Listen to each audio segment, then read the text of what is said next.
Recent sword buffs have brought swords back into the ruthless corruptor meta. Always been a fan of decimating your opponents by finesse and brute force? Find out how to in today's lesson on tutorials with Viola.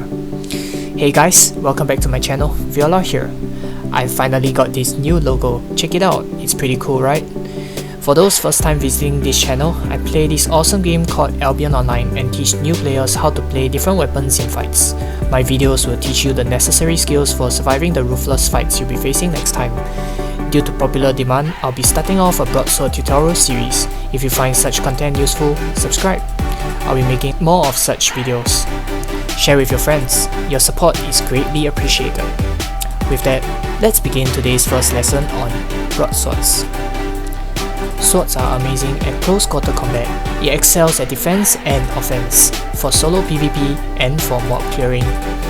Broadswords in particular have an amazing E ability. It has both offensive and utility potential. Aside from avoiding AoE damage, it grants a 3-second resistance buff on you. Combined with the shortest E cooldown in the game, it can make you a formidable foe to other weapons. For this reason, some players tend to engage with E. But that's a topic for the next lesson. Today we'll be focusing on the playstyle of Broadsword. Broadsword is a melee weapon. When facing off ranged weapons, you'll be wanting to keep as close to them as possible to deal as much damage as you can. Broadswords cannot kite, but they can counter kiting builds pretty easily. It has an array of skills to restrict and to catch up to kiters, including its Q stacks, splitting slash, and E skills. Against melee, the resistance buff by E together with parry strike or wheel on W allows broadswords to be tanky while dishing out significant damage. As a broadsword player, most of the time you will want to be sticking close to your opponent. Doing that should be easy against ranged. However, the fight can turn much messier when you fight against melee, given the need for fast-paced reactions. Hence, we'll be focusing on fights against melees. Don't leave yet. Stay tuned for the close analysis of the fights.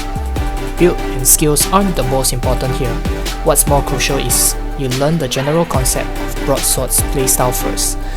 Builds and skills are just an extension of the core concept of the weapon itself.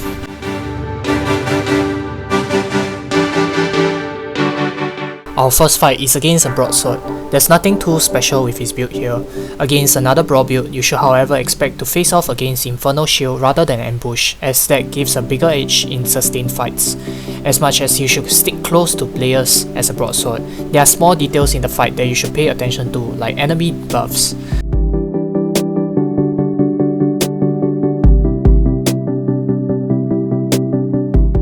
For example, I chose to disengage after he popped his Infernal Shield as that was giving him an advantage over me. Waiting till his resist buff ran out, I engaged him only then. Also, I used my E only after his resist buff from E ran out. As messy as close quarter fights can get, paying attention to the buff and debuff of the enemy is crucial to securing your win.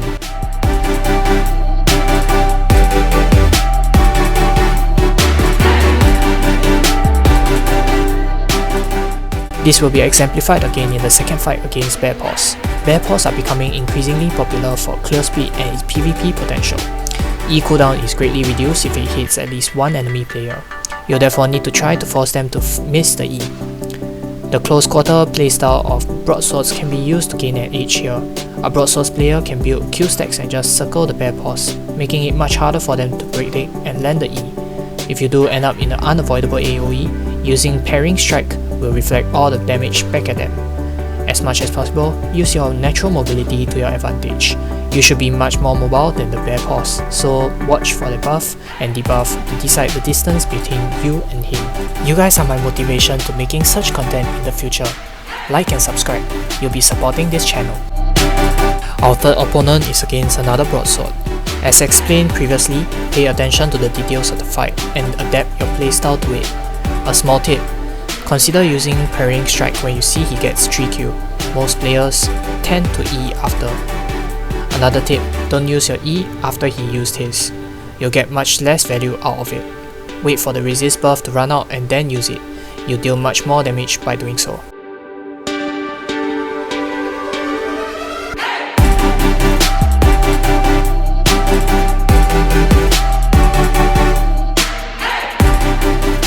final fight is against a Great Axe. Great Axe tends to come in very hard with Adrenaline and E combo. You'll have to be prepared for it. Nonetheless, you should still keep close during the fight. When you see him using E, use your parrying strike to reflect all the damage back at him. The subsequent downtime until when his next E is up is when he is most vulnerable. Stick close and kill him then.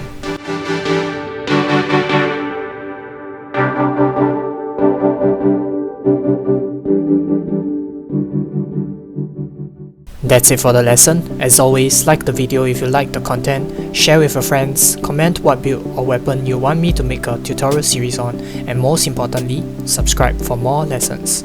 You can find me on Reddit too, link in the description. Class is dismissed. See you next time.